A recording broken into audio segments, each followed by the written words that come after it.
Thank you, Chairman Graham, Ranking Member Kane, for holding this important hearing. As we've all been discussing, the Ebola outbreak in eastern DRC has now grown into the second worst such outbreak in history, and this is not something we can afford to ignore. The combination of disaffection from the central government, poverty, underdevelopment, chaos, and distrust makes this an exceptionally dangerous area in which to have a disease of this potential lethality spreading. This is, I think, an opportunity for us to again demonstrate the best of American leadership by helping support and lead a multilateral effort to combat what is a potentially global health and security threat. I do think it's a chance for us to mobilize our traditional allies as well as others like China who benefit from the international system, and to strengthen our efforts to make the world more capable of fighting global pandemics. We've already seen this outbreak cross international borders, and I think if we don't step up now and get ahead of this outbreak, there's a chance it could spread into even more countries, as our witnesses have testified. I also think it's important we help the DRC and other countries across the region build their resiliency and their capacity to resist further outbreaks. I think the question isn't where and when, where and if, but when the next major Ebola outbreak will occur. In 2014, I traveled to Liberia and witnessed the suffering caused by Ebola firsthand and saw a genuinely inspiring, well-coordinated, multilateral effort where the United States played an absolutely essential role, but the Liberian people and their ministries and government did as well, as did many nonprofits and arms of the United Nations. Ultimately, many of us here fought for an emergency spending package which amounted to more than $5 billion. But those costs, both human and fiscal, were well beyond what they could have been had we really confronted it earlier as it grew. And some of those funds, if I understand correctly, are still being used today to combat the current outbreak. As I said, in 2014, that outbreak would not be the last, and certainly this won't either. There is very promising developments, as you've said, in terms of two potential effective, widely usable vaccines. But I think we need to prioritize investments in resiliency that will reduce the risks of the next outbreak. So let me ask, if I could, just a few questions. First, we've got real tensions with China across a wide range of issues. But Assistant Secretary Naj, I'd be interested in whether you think combating pandemics is an area where we could actually cooperate. There was some Chinese participation in the West African counter-Ebola efforts. Have we encouraged or engaged with the Chinese? Their hesitancy to step up and actually bear the costs and challenges of a world leader, I think we should call to question. Senator, maybe some of my colleagues know as to what extent, if we've had any discussions on the health side with the Chinese, but I absolutely support your proposition because there's no reason why we cannot work together with them in those areas where we can. Obviously, we do have, trade and other competition with them throughout the world, especially in Africa, but there certainly can be areas of cooperation like in health. I think the global health security agenda is something that deserves a few minutes of focus. It's a partnership of 64 countries. There are stakeholders across, CDC, USAID, NIH. Over the last 5 years, there was $1 billion in GHSA funding that has supported efforts to build global health capacity to effectively combat infectious disease. Admiral Zimmer, my understanding is that this pool of funding expires in September.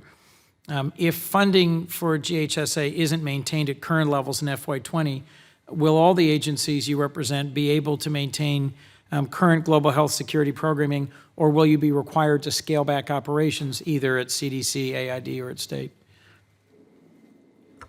Senator, thanks for your recognition of the significance of the global health security agenda. And yes, the funding that got that started, the $1 billion, came from the original supplemental. Mm-hmm. The global health security agenda is part of this administration's priority. There is funding in the current budget. While modest, it allows us to continue the program. How modest, and how does it align with the need? I'll have to get back to you on the specific budget but I'll take the fact that you described it as modest to suggest that it is well below what may be necessary to sustain robust investment in resiliency in the face of potential pandemics. Yes, sir. And I think your other point that you made earlier, there's an expectation of burden sharing, other countries stepping up to the plate. In terms of contributions to the current Ebola outbreak right now in DRC, the government of China has contributed $1 million. One. 1 million, yes, sir. Hasn't the WHO said that funding for Ebola response needs to triple?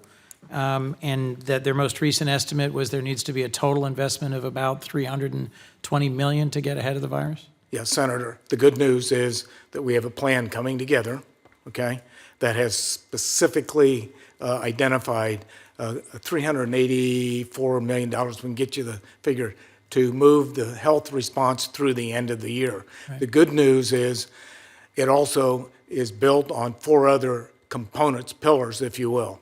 The latter one is a $70 million call for country preparedness. For the first time, we're going to have a comprehensive picture of the projected requirements in terms of this funding this Ebola response. The good news this morning, the World Bank made an announcement that they're going to provide $300 million. So with our $36 million, plus what the UK has committed, and we're seeing a gradual uptick in some of the other countries, there is an expectation that we will be able to move forward with the current plan. That's very encouraging. I'll just say that the United States has now for decades been the principal, the leading funder of public health challenges on the continent. At the same time that China has eclipsed us as the largest trading partner, the largest investor on the continent. They are present in literally every country I've been to on the continent. They have expanded their footprint and, frankly, their extractive relationships with a number of countries. I will be pressing to see them step up to some of this responsibility. The idea that they're investing $1 million and we're investing tens, if not hundreds of millions, strikes me as an opportunity for us to partner. Thank you for your support on that. Could I ask a last question, Dr. Wolf and Admiral Ziemer or Assistant Secretary Najah, if you have any, about the decision to allow U.S. government personnel either close to or not close to the hot zones. One of the things that really turned the tide in Ebola was the uniformed U.S. Public Health Service setting up a facility right at the edge of the Monrovia Airport to guarantee that public health workers in Ebola treatment units, if they contracted Ebola, would get prompt and effective treatment. That was a key piece. The deployment of U.S. military testing labs out into the field, into remote areas, so that people didn't have to come into the Capitol to confirm whether they had Lassa fever or Ebola or something else. Where are we in terms of allowing either CDC or other U.S. personnel to actually be engaged on the ground? And what, if any, recommendation have you made, and what do you think we should be doing? Yes, Senator. For the past year, we've deployed 200 people to support the outbreak with the Ministry of Health in Kinshasa, in Goma, in Geneva, and in surrounding countries. So we do have extensive activities there. It's true we've not been able to go directly into the outbreak zone because of security concerns, and we defer to state. We are under Chief of Mission Authority in countries, and they determine where we can deploy. One thing I'd like to highlight is in the recent case in Goma, we were able to deploy directly into the outbreak, and we were able to provide on-the-ground, real-time strengthening of the response. And are you deployed in places like Burundi, South Sudan, in the region that may not have the resiliency that Uganda does, where you previously were described as, if it gets into South Sudan, given the chaos there? Yes, we have country offices in South Sudan, Uganda, and Rwanda, and we've augmented those to work on preparation activities with those countries. Assistant Secretary, you look as if you could add to this. Yes, indeed. The problem is not with Goma, obviously, or Kinshasa, but it is with Beni and Bunia.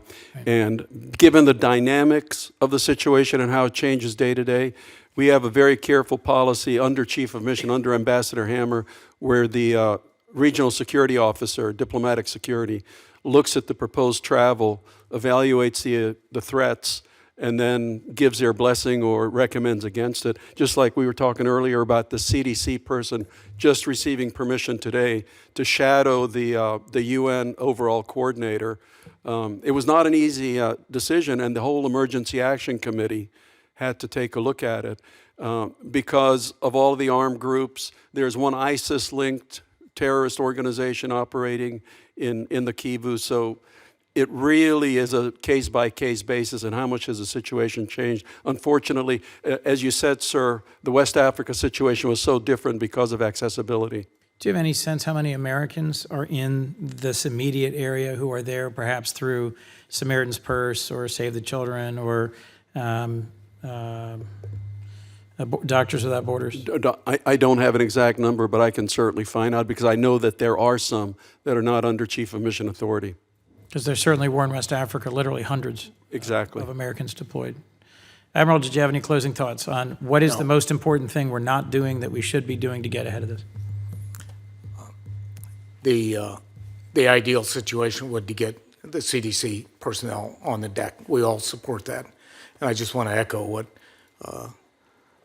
Ambassador has said, that we are working very hard with the ambassador and the RSO to look at places that we can flex. The fact that we're in Goma today with a robust CDC and a USAID team reflects a forward-leaning strategy.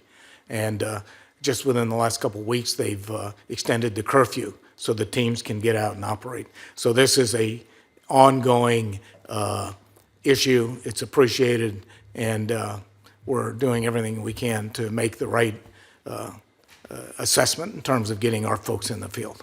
Great. I just want to thank all of you. I really appreciate your testimony, and I appreciate the patience of the chairman and my colleagues on the committee. Thank you very much.